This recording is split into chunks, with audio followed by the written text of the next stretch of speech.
গাছের আম, নিজেদের গাছের আম খাওয়ার মজাই আলাদা। ছিঁড়ে দেবো? ছিঁড়ে ফেলো, এটা তো বড় আছে। সুন্দর আম গাছে আম হয়েছে। এই পাশের গুলো আম হয় না, একদম জালি পাতা। এক পাশে আম হয়েছে আর এক পাশে আম নাই। পেয়ারা গাছে যে কত ফুল আসছে। তো ছাদের পরে উঠছি অনেকদিন পর। আসলে ছাদের সিঁড়ি নেই, যার কারণে ছাদে উঠা হয় না। তো আজ উঠলাম এই যে বাঁশের মই দিয়ে, এই বাঁশের মই দিয়ে ছাদের উপরে উঠছি ছাদটার অবস্থা দেখার জন্য, যে গাছের পাতা পুঁতি পড়ে নষ্ট হয়ে যায়। যে ঝাড়ু দেওয়া হয়েছে, পরিষ্কার করা হয়েছে কিছুটা। আসলে ছাদের উপরে উঠলেও অনেক ভালো লাগে। আমাদের বাড়ির পাশে যে ধান ক্ষেত আছে, এখান থেকে বসে দেখতে অনেক ভালো লাগে। দেখেন কত বড় একটা বিল আছে এখানে।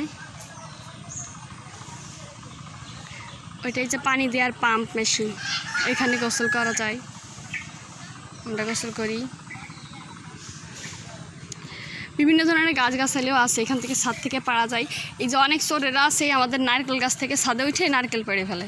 গাছ থেকে উঠে আবার গাছ দিয়েই নেমে যায় ছাদেতে। এই যে এই গাছের নারকেল চুরিরা ছিঁড়ে ছাদের উপরে রাইখে দিয়েছে, খাইতে না পারে। ওই যে ফেলে দিছে আমরা সে নারকেলগুলা। আসলে সিঁড়ি দেওয়া হয় না, যার কারণে বেশি উঠা হয় না। মামনি তুমি কি করো?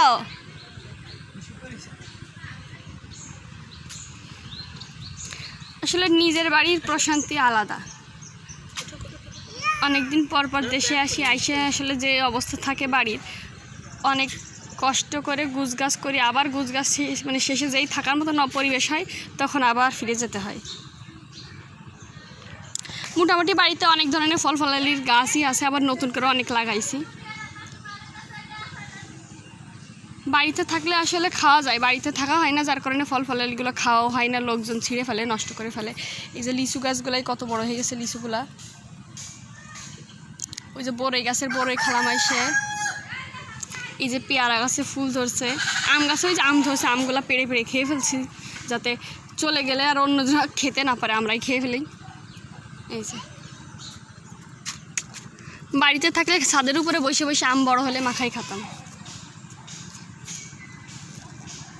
যাই হোক, ইভা তো অনেক খুশি হয়েছে ছাদে উঠে। আম্মু তুমি আম ছিঁড়ো না, ময়না ওইটা পাতা।